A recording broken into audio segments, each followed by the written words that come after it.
Bismillahirrahmanirrahim. Assalamualaikum warahmatullahi wabarakatuh. Alhamdulillahirabbil alamin. Allahumma shalli ala sayyidina Muhammad wa ala ali sayyidina Muhammad. Rabbi shrah li sadri wa yassir li amri wahlul 'uqdatam min lisani yafqahu qawli. Baik, alhamdulillah. Apa kabar teman-teman semuanya? Senang sekali pada hari ini insyaallah kita berjumpa kembali ya. Kita akan membahas hal penting terkait tentang pendidikan anak usia dini. Ya, semoga teman-teman semuanya sehat walafiat dan senantiasa dalam lindungan Allah Subhanahu wa taala. Baik, teman-teman semuanya, insyaallah pada hari ini kita akan membahas tentang apa sih yang dimaksud dengan tema dalam perencanaan pembelajaran pendidikan anak usia dini. Baik, langsung saja kita share screen-nya ya. Bismillah.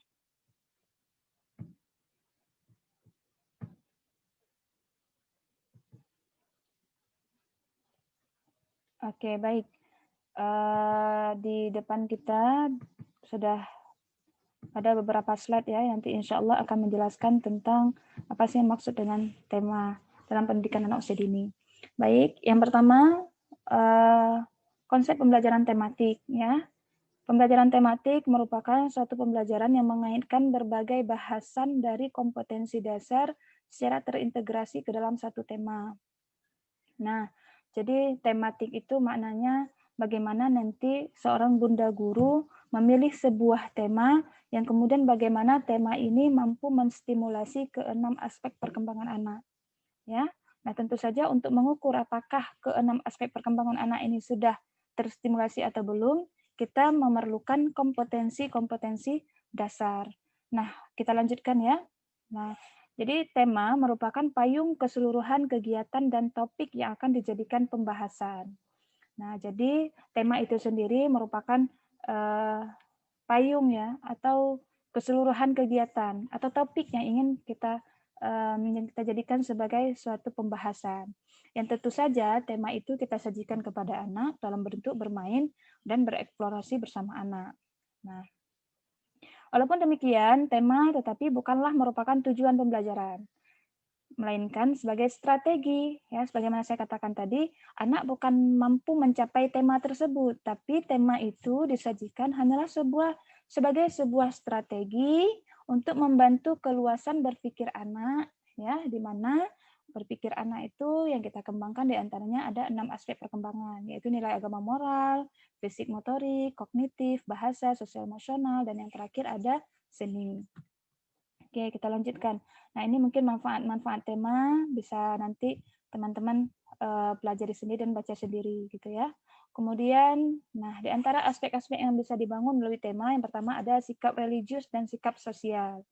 Nah, mungkin ini dalam KI ini disebut dengan KI 1 yaitu kompetensi inti 1 dan KI 2 yaitu kompetensi inti 2.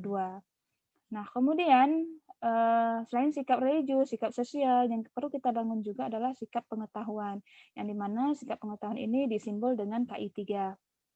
Kemudian yang terakhir ada sikap keterampilan. Nah, jadi ini ada beberapa hal ya yang kita kembangkan dari pengetahuannya, keterampilannya.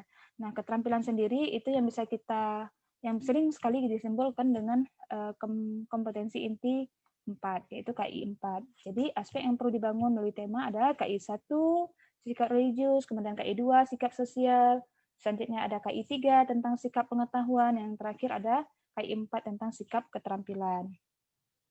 Nah, adapun prinsip-prinsip pemilihan tema yang perlu kita perhatikan, itu yang pertama, layaknya tema yang kita pilih yang kemudian kita sajikan kepada anak, tema tersebut dekat dengan anak ya. Artinya tema hendaknya dipilih mulai dari tema yang terdekat dengan kehidupan anak. Contoh misalnya, lembaga kita berada di Aceh Tengah, tepatnya di Kota Tekingon misalnya. Kita ambil sebuah tema tentang temanya tanaman, subtemanya buah, subtemanya buah kopi. Nah, kira-kira untuk anak Tekengon bisa nggak kita pilih tema dengan tema buah kopi? Tentu bisa. Kenapa? Karena mungkin anak sendiri memiliki orang tua yang pekerjaannya mungkin berkebun buah kopi. Kemudian anak pergi ke sekolah, di sekeliling anak kiri kanan anak melihat pohon-pohon kopi. Kemudian anak pulang sekolah di jalan, anak melihat orang-orang menanam atau orang-orang menjemur buah kopi dan seterusnya. Ini yang maksud dengan tema di mana tema tersebut kita pilih dekat dengan anak. Kemudian tema tersebut sifatnya sederhana, ya. Jadi tema itu yang sudah dikenal oleh anak. Nah, selanjutnya tema-tema tersebut layaknya kita pilih tema-tema yang menarik. Di antara tema yang menarik misalnya apa? Ada tema kue donat dengan kue timpan balun. Ya, bahasa Aceh timpan balun. Kalau bahasa Indonesia saya nggak tahu apa bahasa Indonesianya apa. Ya, jadi kita pilih, tentu yang kita pilih adalah tema yang menarik bagi anak, yaitu tema kue donat. Ya, jadi inilah yang maksud dengan tema yang kita pilih itu menarik. Kemudian keinsidentalan, maknanya apa? Jadi tema-tema yang kita pilih, yang kita tetapkan di awal semester itu bukanlah tema yang baku. Tetapi jika terjadi misalnya sesuatu hal yang luar biasa, ya, kita bisa sisipkan tema tersebut, yaitu hal luar biasa maksudnya yang dialami oleh anak. Contoh misalnya, hari ini kita tahu ya, yang kita rasakan sendiri dan ini semua takdir Allah, adanya virus corona.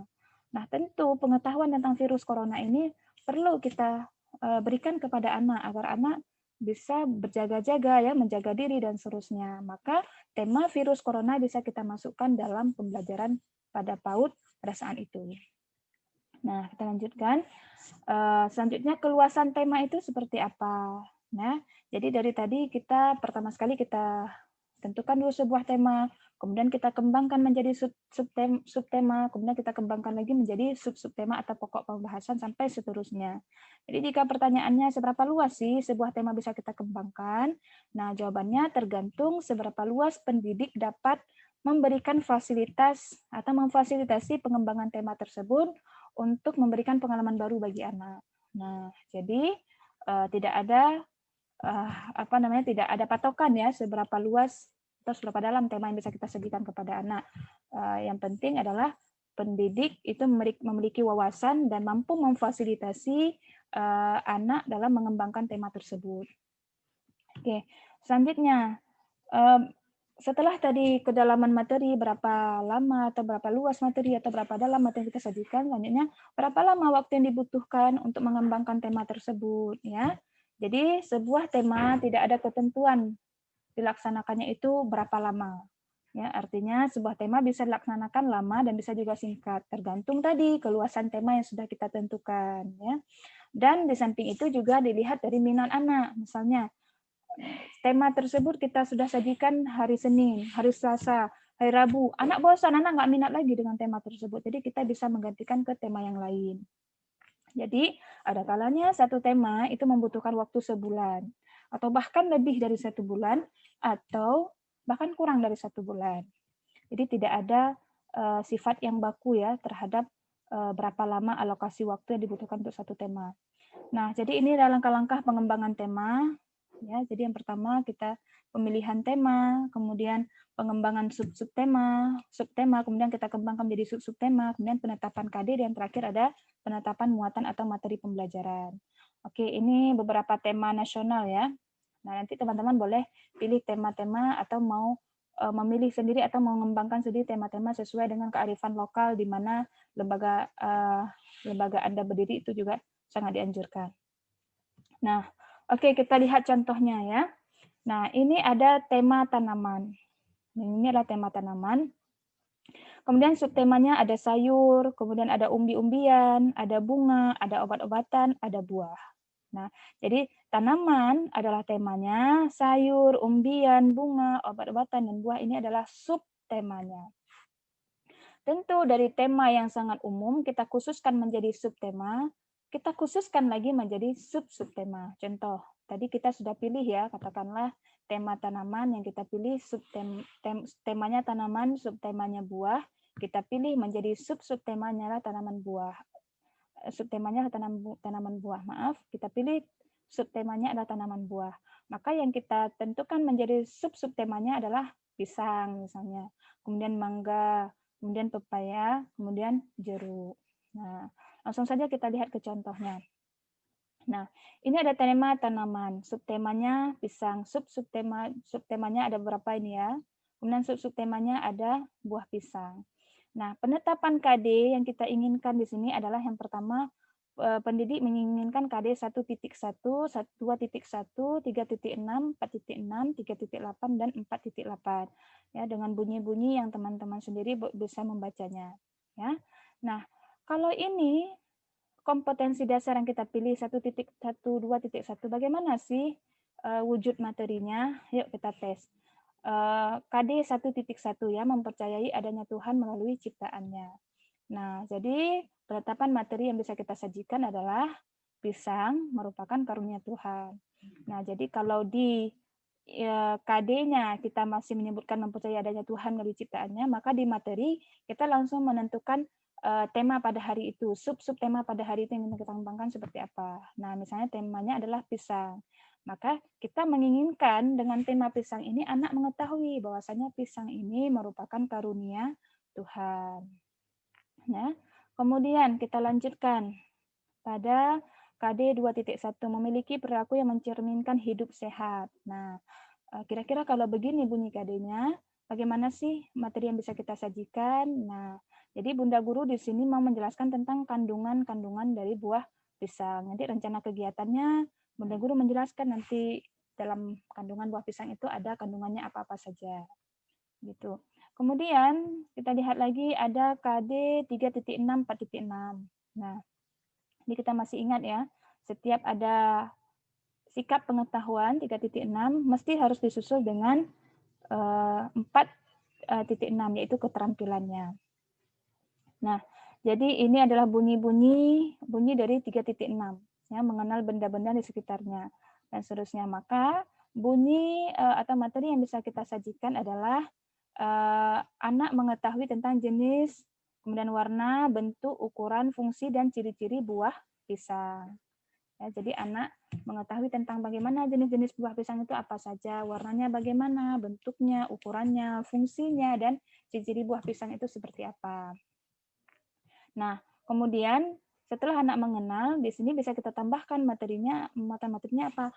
Anak menggambar atau mewarnai buah pisang. Jadi anak sudah mengetahui bagaimana sih warna buah pisang, gitu ya.